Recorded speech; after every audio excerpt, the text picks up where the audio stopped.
Olá, sejam bem-vindos e bem-vindos aqui à MF3 Escola de Filosofia. O tema hoje é filosofia contemporânea. Antes de prosseguir para o tema, eu peço sempre a gentileza do joinha, compartilhar, enfim, conteúdo de filosofia aqui disponível para você acompanhar. Lembrando que para você estudante, as playlists, se você pegar o canal, procurar a playlist que está aqui, as pílulas, você terá todo o conteúdo de filosofia que certamente você vai ter que abordar aí nos seus estudos, seja de ensino médio, mas e, sobretudo, melhor dizendo, também nos primeiros anos de faculdade. Todos servirão como um roteiro inicial para a sua questão. Vamos à filosofia contemporânea. Quem está acompanhando viu que eu falei um pouco de positivismo, idealismo, aqui de trás para frente. Na parte do positivismo, eu acabei abrindo mão, o último que eu falei foi Herbert Spencer. Existiu toda uma outra tradição ligada especificamente às ciências no século, eu sempre confundo, mas ali do 1800 ao 1900. As ciências, como nós conhecemos hoje, teve nesse período, mesmo anterior, estamos aí falando então de século XIX, século XX, só para eu conferir aqui, eu creio que eu confundo entre 19, 1800, século XIX, isso. Séculos, a ciência como nós conhecemos, ela começa especificamente, na verdade, no 1700, portanto, século XVIII, XVIII e XIX.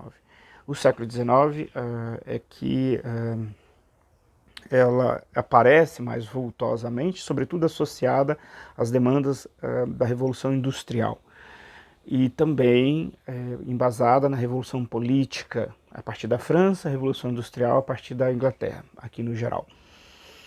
E aí eu acabei abrindo mão dessa historiografia que eu estou fazendo, de pílulas, abri mão de tudo isso e me concentrei mais na história da filosofia e de temas que hoje ainda são da filosofia e nem tanto os temas que viraram mais objeto das ciências em especial. O positivismo é uma dessas correntes. Ele, de filosófica, ele ganhou uma envergadura dentro da história das ciências.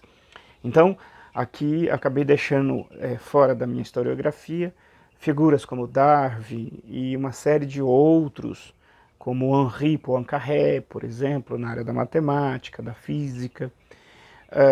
Essas ideias desses autores, como nós vamos ver na filosofia contemporânea, elas acabam tendo algum tipo de diálogo, não fica totalmente à parte. Só que eu não vou cuidar disto, vou cuidar da filosofia contemporânea, que começa com, nesta didática que eu tenho aqui dividido, eu vou começar pelo autor Nietzsche, que é um autor que aqui no Brasil você tem muito gosto por lê-lo e etc. Um autor com temas, horas polêmicos e etc., mas que é sim uma referência muito interessante, não só para o público brasileiro que faz leitura dele, sobretudo a nossa leitura, ela parte da leitura francesa de Nietzsche, e vou fazer aqui uma espécie de divisão de conjuntos temáticos que vai cobrir até quais os nossos dias. Depois deste bloco da filosofia contemporânea, eu ainda vou ter um último bloco, e aí sim também, que não está aqui, está para frente. Vamos dar nomes a esses blocos, então, que eu estou chamando. Então, nesse primeiro conjunto, eu vou abordar Nietzsche, a grande figura de Nietzsche, com a ideia de tragédia, a ideia de morte de Deus, valores, a valorização para além, eu esqueci agora a expressão, né, a ideia de que o valor, para além da ideia de bem e de mal, isso que eu queria dizer, que é o título até do livro dele, os conceitos de apolíneo e dionisíaco, sobretudo na sua primeira fase de juventude. Pois bem, então Nietzsche vai ser aí um primeiro passo depois dessa grande apresentação dessa época que eu abri agora. Depois, Ernest Cassirer com a ideia de filosofia simbólica, das formas simbólicas, é muito interessante. Aliás, tudo é interessante para quem gosta de conhecimento. Max Weber, nesse campo aí da sociologia fundante e etc., as suas fundamentações. Aqui, Max Weber, por exemplo, dá um grande conceito que opõe a ideia de classe social, como Marx acabou criando toda uma tradição. Weber tem um conceito diferente, como tem o conceito que depois vai ser desenvolvido lá na frente por Bourdieu sobre capital cultural.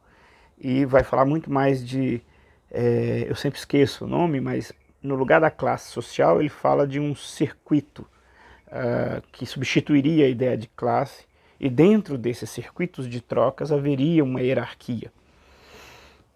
Depois vou passar para a ideia de pragmatismo. O que é ser pragmático, que a gente tanto fala no cotidiano? Sem dúvida, vou falar um pouco de Charles Sanders Peirce, esse cidadão americano, norte-americano, que desenvolveu bastante coisas disso. John Dewey, com várias questões na área da cultura do valor, interessantíssimo aí para a área da educação, sobretudo. Um pouco sobre o chamado neo-idealismo italiano, tanto Benedetto Croce quanto Gentili, essas duas figuras hegelianas, o Croce aqui pensando no hegelianismo, já com questões marxistas e tal. Esse seria o primeiro grupo. E aí eu vou estar um pouco assim ignorando as datas, já virando para o século passado, né, século XX. Como Nietzsche ainda está no anterior, Nietzsche falece em agosto, se não me engano 25 de agosto de 1900, mas os seus temas irão se desenvolver totalmente no século passado. Passo então para um segundo conjunto. Nesse segundo conjunto eu quero fazer um esforço que não é habitual nas aulas de filosofia. Eu quero dar atenção para duas contribuições da filosofia que foi feita a partir da Espanha, inicialmente, e se tem uma outra tradição que ainda é mais apagada, sobretudo dos manuais que chegam até nós aqui no Brasil, é a própria tradição inicialmente portuguesa, mas junto com a tradição portuguesa, a tradição brasileira da filosofia. Obviamente que o grande problema filosófico aí já é por que se tenta dizer que não tem filosofia nessa cultura. Esse é o primeiro problema filosófico. Mas eu quero dedicar um pouco a alguns autores, entre eles o Unamuno, que é espanhol, e toda uma questão de mística e tudo mais. Ortega y Gasset é um filósofo, eu já disse em outros momentos um pouco sobre ele, que tem um pensamento interessante. E vou me debruçar um pouco mais sobre a Renascença Portuguesa.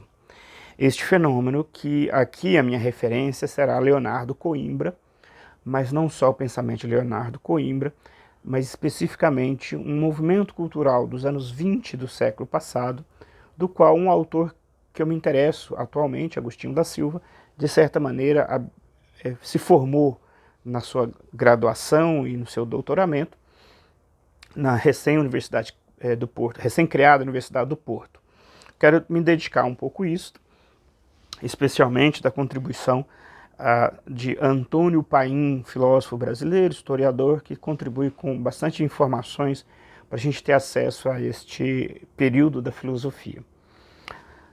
Fecho essa etapa, passo para um terceiro conjunto, que é a fenomenologia de Russell, essa disciplina que vai ser muito importante para áreas como ciências da religião contemporânea, ou para correntes da psicologia, ou interações com a psicanálise, por exemplo, parte dessa nova dimensão, desse novo campo de pesquisa da filosofia, que é a chamada fenomenologia, parte do fenômeno.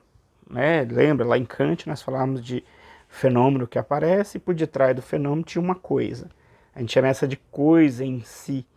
E isso todo um problema. Nós conhecemos essa coisa, não conhecemos. Há essas duas coisas? Ou a própria ideia de fenômeno já é a própria coisa? Isso dentro da fenomenologia nós vamos estudar um pouco em pílulas.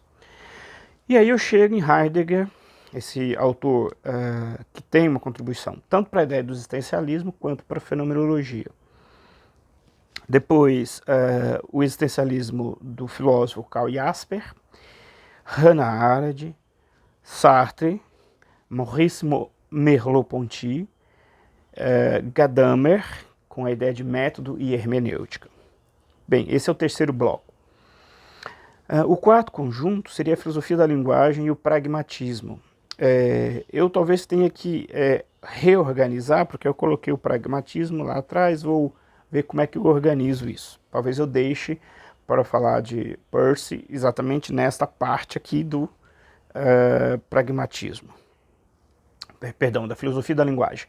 Como que essa tradição, que surge aí a partir de alguns questionamentos de Wittgenstein, um filósofo austríaco, criou também toda uma tradição e etc., de conhecimento que hoje nós chamamos de pragmatismo. Bertrand Russell e Wittgenstein são nomes desse conjunto aí da filosofia da linguagem. Quinto conjunto, a chamada neo-escolástica, onde vai aparecer Bergson com a evolução criadora e a teologia protestante e sua renovação. A ideia de neo-escolástica é retomada pela filosofia dos temas, digamos assim, sobretudo a partir da obra de Tomás de Aquino. E isso faz uma retomada do pensamento religioso a partir dessa chave. Passa para um sexto conjunto, a ideia de personalismo da Simone Weil e Monnier. No caso da Simone Weil, tem toda uma tradição sobre mística, que é um assunto muito gostoso de se estudar, muito interessante para os dias de hoje. Com certa frequência, a tradição, os ocidentais tendem a recorrer a filosofias, por exemplo, indianas, e alguma coisa muito exótica à nossa cultura, e às vezes desconhece o pensamento místico da nossa própria tradição. E que há pontos de contato muito interessantes entre essas tradições, e a Simone Weil podemos ver aí, a partir disso, algumas coisas. Por último, o sétimo conjunto aqui, eu vou tentar, e aí eu creio que eu já chegarei no fim deste ano de 2022, a ideia de escola de Frankfurt. Esta escola que marcou, de um jeito ou de outro, toda a tradição na área de, por exemplo, serviço social, prática psicanalítica contemporânea, entre outras práticas. Que escola é esta, né? A escola de Frankfurt, que na verdade não tem esse nome, é uma escola de ciências sociais, se não me engano, aplicadas, que fica na cidade de Frankfurt, na Alemanha, e é uma casa, inclusive, pequena. A gente imagina tanta coisa assim pelo tamanho da influência que existe no Brasil. Quando chegamos lá, é uma casa, acho que de 3 andares. Tem o piso, um segundo andar e um terraço. E a gente fica assim, né? Uau. Mas em termos de produção teórica, efetivamente ela é enorme, porque acabou se influenciando bastante coisa no âmbito das artes, da psicanálise e por aí vai. É uma retomada, numa outra perspectiva, de algumas questões marxistas e, obviamente, um desenvolvimento a partir disso. Com isso, eu não terei chego ainda nos dias de hoje. Eu ainda vou fazer, talvez no ano de 2023, aí sim, a abordagem de todos os filósofos que viveram até muito recente. O contemporâneo tem mais de 100 anos. E aí fica para esse outro conjunto filósofos mais recente. Ainda que Sartre venha até nossos dias, muito próximo a nós, mas ele aqui ficou nessa primeira turma. Enfim, esta é a abertura, portanto, da filosofia contemporânea. Muito obrigado e vamos dar sequência às nossas pílulas.